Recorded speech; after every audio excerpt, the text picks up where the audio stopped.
Hello guys, good morning, good afternoon.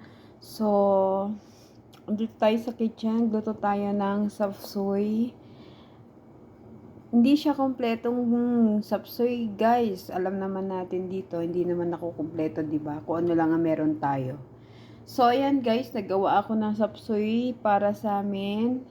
Kasi hindi kami kakain ng kanin, yan lang yung kakainin namin for today. Yan. Sinamahan ko lang siya ng konting chicken guys, pampalasa. So, ayan. Iba pa rin talaga pag nasa Pinas. Kasi pag nasa Pinas ka, ilalagay mo yung mga ingredients na gusto mo dito. Kung ano lang yung meron, yun lang yung pagtsatsagaan natin. So, ayan guys, mayroon kami sapsoy. So, yan ang kakainin namin ngayon. Ni Carmen at saka ni Afra. Ewan ko si Afra, pero baka kumain lang siya ng macarona. So, ayan guys, yan yung food namin for today, mga sagala. So, ayan yung kakainin namin ngayon. So, update ko kayo mamaya.